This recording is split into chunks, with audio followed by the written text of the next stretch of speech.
Morning all. Alright, so we're going to start off with a career video on a player that I was pretty sure I had done a career video on. I'm surprised I haven't done a GM video on him either, so it's one of the blind spot, I guess. Bobby Clarke. Bobby Clarke drafted 17th overall in 1969 and would be a part of the National Hockey League for the next, about 4 decades? It was a long time with Bobby Clarke. So 69-70, the year after he's drafted, he makes his NHL debuts, plays all 76 games. The NHL schedule was 76, went up to 78, and then went up to an even 80 games years after that. But 76 games, 15 goals, 31 assists, 46 points. He's an all-star, plays in the all-star game, and he's fourth in Calder voting. So the Philadelphia Flyers, not quite the Broad Street Bullies yet, but they're getting there. 70-71, 77 games played by Bobby Clarke, 27 goals, 36 assists, I should say, for 63 points. Really strong goal totals, but he'd be more known for his passing during his career.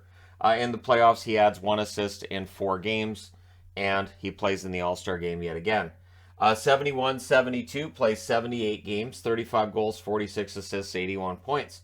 So that's his first season above a point per game. He's 10th overall in points that year, plays in the All-Star game yet again, and wins the Bill Masterton Trophy for dedication to the sport of hockey. He did play with diabetes. Had a very long career for a player playing with that, and showed that it could be done, right? As we see players like Max Domi doing now. 72-73, 78 games played, 37 goals, 67 assists, which is 3rd overall in the NHL, 104 points, which is 2nd overall in the NHL.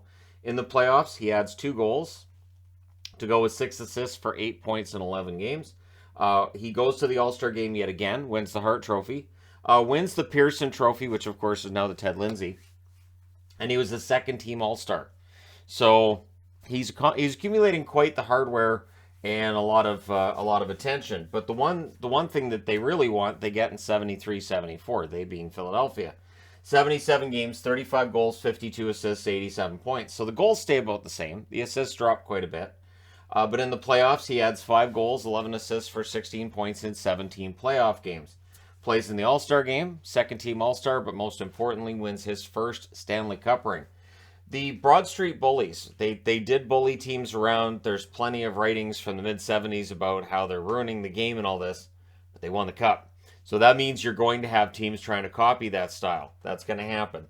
74-75, 80 games played, 27 goals, 89 assists, which was 1st overall in the NHL, 116 points, which is 6th overall in the National Hockey League. 17 games played in the playoffs, 4 goals, 12 assists, 16 points. All-Star game, yes. Hart Trophy, absolutely. 1st-team All-Star, yes. And a Stanley Cup. So, really, really strong showing. I also want to come back to 72-73 for a second here. How does somebody win the Hart Trophy and end up on the NHL's 2nd-team All-Star list? I do not understand. Anyways, that's one thing putting it together where I was like, really? He was 2nd team and he was the Hart Trophy winner? How can you be the MVP and the 2nd best at something? Anyway, I don't know that I'd seen that before. 75-76, plays 76 games, 30 goals to go with 89 assists again, so he finishes 1st in the NHL with 89 assists. 119 points, which is 2nd overall in the NHL. In 16 playoff games, 2 goals, 14 assists, 16 points. But they do not win a 3rd straight Stanley Cup, so they come up short there. He does win the Hart yet again, and he's a 1st-team All-Star as well. 76-77, in 80 games played, 27 goals, 63 assists, which is 6th overall in the NHL, 90 points, which is 8th overall, and then in 10 playoff games, he adds 5 goals to go with 5 assists for 10 points, plays in the All-Star game again. Then in 77-78, 71 games played, 21 goals. So the goals have dropped down from where they were at 37 at its peak, down to 21, but 68 assists. So he's still a very good passer for 4th overall, 89 points, lands him 8th overall in the scoring. In 12 playoff games, 4 goals, 7 assists, 11 points. And he plays in what would be his final All-Star game. Then in 78-79, the points totals drop off again. 80 games played, 16 goals, 57 assists, which is 9th overall, 73 points. He adds 2 goals, 4 assists for 6 points in 8 playoff games. Then we get to 79-80, 76 games played, 12 goals. So now the goals have really dropped off, but again, 57 assists, which is 8th overall, 69 points. In the playoffs, he adds 8 goals, 12 assists for 20 points in 19 games. As they end up falling against the New York Islanders, And again, this was a team that would have been looking for one more cup. And definitely Philadelphia at the time I came into watching the game, they wanted that one more cup. They had the two. They wanted to get themselves three. 80-81, 80 games played, 19 goals, 46 assists, 65 points. In the playoffs, 3 goals, 3 assists, 6 points, 12 games. So this is where I come into watching the game. Bobby Clarke's already a legend of the game. A lot of talk about Bobby Clarke, so I was getting old hockey cards too from the mid-70s to find out more about Bobby Clarke. 81-82, this is the only season he fails to play as many as 70 games. Plays 62 games. He had a broken foot that took him out for that year. 17 goals, 46 assists for 63 points. So he does score at above a point per game. Almost gets to that 20-goal mark. And then in the playoffs, 4 games, 4 goals, 2 assists, 6 points. As now the Philadelphia Flyers enter a phase where they're not winning in the playoffs. 82-83, plays 80 games, 23 goals, 62 assists, which is 5th overall in the NHL for 85 points. 3 games, 1 goal, no assists. But he wins the Selke that year. He had been seen as a very good two-way forward, and this Selke trophy really was just, the icing on the cake there for him. 83-84, what would prove to be his final season. He actually plays pretty well. In 73 games, he has 17 goals, 43 assists for 60 points. In the playoffs, 2 goals, 1 assist for 3 points in 3 games. Following 3 straight first-round losses for the Philadelphia Flyers, they decide that a change is needed. They take Bobby Clarke, who had become the youngest captain in NHL history at age 23 for the Flyers, and decide, we want you to be the general manager. So he actually retires on May 14th, shortly after they're knocked out of the playoffs, to become the general manager of the Philadelphia Flyers.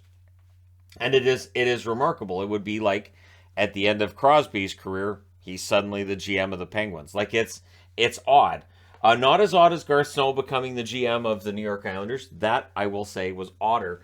But at the end of it, he plays 1,144 games, scores 358 goals. His 852 assists are 26th on the all-time list.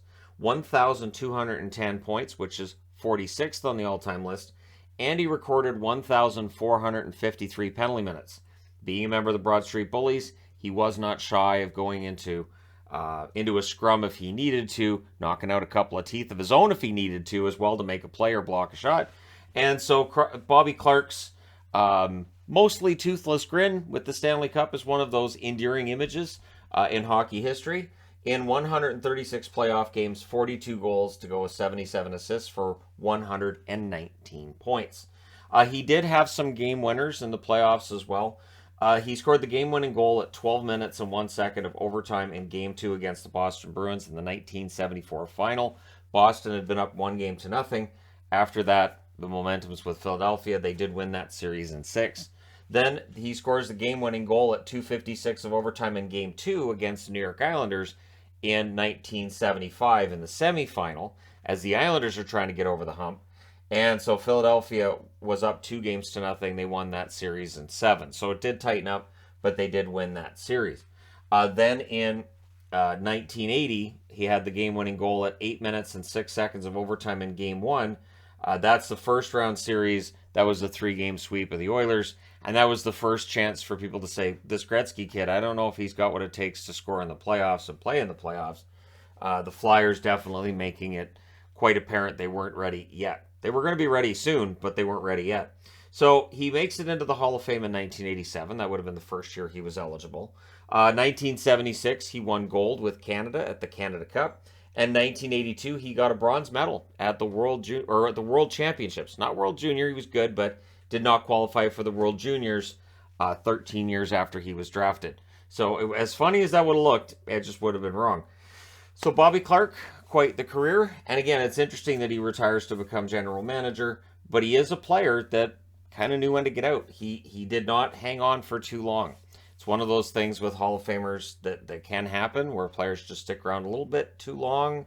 And then it's the team deciding, well, it's not you, it's us, but we'd rather not. So Bobby Clarke was never unwanted in the National Hockey League and played his entire career in Philadelphia, which is also a good story.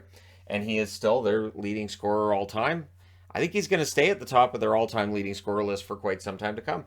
But let me know your thoughts in the comment section below. As always, don't forget to hit like and subscribe if you're browsing your way through. you just happened upon this video. Thank you guys so much for watching, for all your support. I will talk to you again soon.